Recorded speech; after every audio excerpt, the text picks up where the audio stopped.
اعوذ باللہ من الشیطان الرجیم بسم اللہ الرحمن الرحیم لا تجعلوا دعاء الرسول بینکم کدعاء بعضکم بعضا۔ ترجمہ: رسول اللہ کے پکارے کو آپس میں ایسا نہ ٹھہرا لو جیسا تم ایک دوسرے کو پکارتے ہو۔ قرآن و حدیث کی روشنی میں اللہ تعالیٰ نے اپنے محبوب کو پکارنا ہمیں سکھایا ہے، یا رسول اللہ، یا حبیب اللہ۔ کبھی اللہ تعالیٰ نے یا ایھا النبی فرمایا، کبھی اللہ تعالیٰ نے یا ایھا الرسول فرمایا، کبھی اللہ تعالیٰ نے یا ایھا المزمل فرمایا، کبھی اللہ تعالیٰ نے یا ایھا المدثر فرمایا، کبھی اللہ تعالیٰ نے ایھا النبی فرمایا۔ احادیث مبارک ہے صحیح مسلم جلد نمبر 2 صفحہ نمبر 419، ینادون یا محمد یا رسول اللہ۔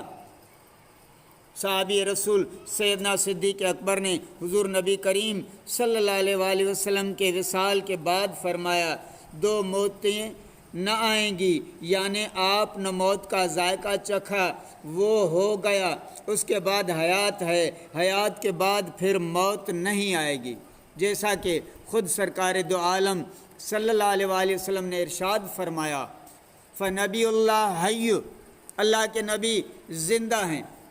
ایک شخص حضور نبی کریم کی قبر انور پر حاضر ہوا اور عرض کرنے لگا، اے اللہ کے رسول، اپنی امت کے لیے بارش طلب فرمائیں۔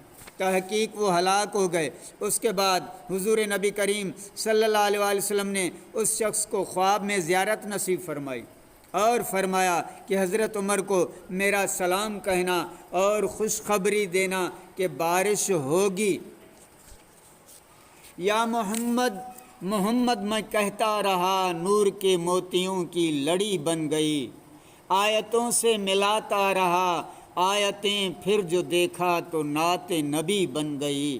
جو بھی آنسو بہے میرے محبوب کے سب ابر رحمت کے چھینٹے بنے۔ چھا گئی رات جب زلف لہرا گئی، جب تبسم کیا چاندنی بن گئی، جب چھڑا تذکرہ حسن محبوب کا، والضحیٰ پڑھ لیا والقمر کہہ دیا۔ آیتوں کی تلاوت بھی ہوتی رہی، نعت بھی ہو گئی، بات بھی بن گئی۔ کون ہے جو طلبگار جنت نہیں، یہ بھی مانا کہ جنت ہے باغ حسین۔ حسن و جنت کو جب بھی سمیٹا گیا، سرور انبیاء کی گلی بن گئی۔ سب سے صائم زمانے میں رنجور تھا، سب سے بے کس تھا، بے بس تھا، مجبور تھا، میری حالت پہ ان کو رحم آ گیا، میری عظمت میری بے بسی بن گئی۔ یا محمد میں کہتا رہا، نور کے موتیوں کی لڑی بن گئی۔